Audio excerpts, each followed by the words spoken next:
the Thousand True Fans article. Yeah. Pretty amazing piece of work. Right. I've quoted it so many times to so many people on this show. It's not even funny. When did you write that? And did you have any idea how it was going to, reverberate around the world? That's a good question. It's not a long piece. No, it's not. And so actually, I had been talking about it for a couple of years before that.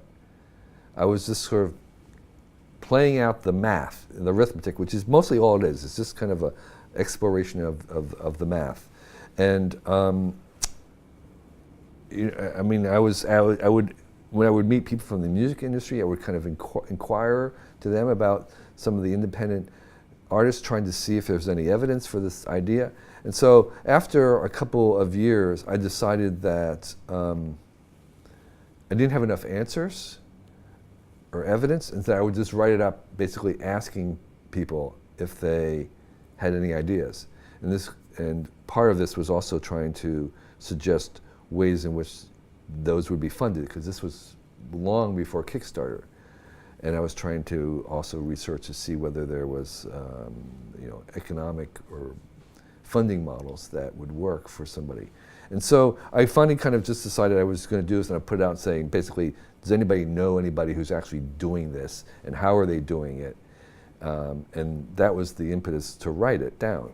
And then I did a couple follow-ups because I heard back from people who knew people who were doing or trying it, and people who were trying to start these funding sites to make that happen. So it was several years in gestation, and no, I had no clue that it was going to work. That's true for anybody who does anything kind of like on a long-term basis, like a radio show or music. It's like you can never really guess which one of your creations will hit. It makes no, you can't. Artists have the same thing. They write song after song, and then suddenly one is like, oh my gosh, you're a genius. It's like, I've been writing songs for 20 years, where have you been? Whatever. And even movies are the same thing. I mean, I would say that if there was a person who had this unique, magical, genie-like ability to actually point to the ones that were going to succeed, you'd be a billionaire. Because Hollywood, they don't know which ones are going to work. Book publishers don't know which books are going to take off. Keep creating. You have to just kind of keep doing it again and again and again and again. And for people that haven't read the article, if you had to summarize it in 3 quick points, what would you say is the Thousand True Fans? And then also, do you have anything to add to it in the last 5 years? So the basic thing is a very simple premise, which is that technology allows us to have someone who's a creator, and that could be a writer, a filmmaker, musician, a sculptor, photographer, anybody who's creating something. The technology allows us to actually interact with our customers directly. In the past, you needed, you'd sell a book, and there'd be a publisher and a bookseller, and someone would buy your book, but you'd have no connection as the author with that person. But now you can sell a book, even if you don't sell them directly. You can they can have an email. They can contact you on an ongoing basis. And so the premise is simply that if you have that kind of ability to connect with your audience directly, and you don't have all these other people involved with publishers and music studios and everybody, if you're actually creating and dealing directly with them, that the numbers that you need to actually get a living are very small. And I call those people that are going to be most valuable to you true fans, because the true fans are fans that will purchase anything that you produce in in all the varieties, all the different editions, all the different venues, whatever it is, anything you do, they're going to support you in it. If you don't need very many of those kinds of people, and by my calculation, for a single creator, you need about 1,000. If you can produce $100 worth of goods a year, then 100 times 1,000 is $100,000. That's a living, okay? And so that's the basic idea. Now, you have to adjust that by lots of different things, because you have expenses you have to subtract. If you have more than one person as a duo, you have to multiply by 2. And the important thing, though, is that number is actually not critical. It's the order of magnitude. It says you don't need 1 million fans to make a living if you have direct contact with them. You don't need even 100,000. You need it in the thousands.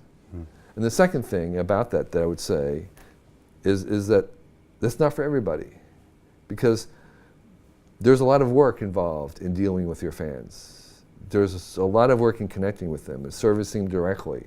And not everybody wants that. Some authors or artists, they don't want to become a social media guy or a person or a girl. They want to paint in their studio. And so for them, they need to have somebody involved. So you have to add a layer and you have to adjust those numbers in some capacity. So it's not for everybody, but it's a possibility. And even if you have help, you're still in that order of magnitude. What have I learned since then? I think there are it's a viable goal. It's still a tough way to, I mean, it still takes a lot of work to get there without the help of people from outside. You're kind of a good example of somebody who's doing that.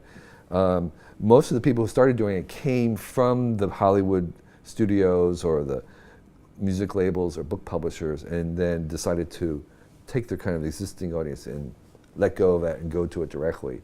There's fewer people who rise from the bottom, but there are enough now that I know for certain that this works. You know, Hugh Howey, who's a science fiction author, started with Amazon Kindle, and he became a best-selling author, and he still has people publishing his book, but he's still basically a true fan, thousand true fan person from the beginning. He still starts by selling his stuff to the customers directly first. And so there are people who can, enough examples in all the different media that we know this is possible. Right. And I think what we need is more role models, people to kind of become known as, well, they're doing it this way. And I think one of the biggest points of that article is that by focusing on those 1,000 true fans, you'll find that message that resonates, right, as opposed to trying to please 1 million people. Exactly. And that if you can resonate with those 1,000, then that will scale. Right. And yeah, it's something we think about around here all the time. You know, we have, funny enough, an academy that's at around 1,000 right now. And so, you know, we just constantly service those people. And yes, it's actually very difficult. Right, you have to deal with people. You have to keep them happy. But it also keeps you on that cutting Exactly. edge of knowing what's yeah, going on. you're absolutely right. That direct contact makes you honest and makes you really focus on delivering value versus just kind of going through the motion. Continue watching this fascinating conversation for free by clicking on the link below to visit our website, learn from the best minds in the world, and connect with a community of passionate people building the best versions of themselves. Just click on the link below, and I'll see you on the inside.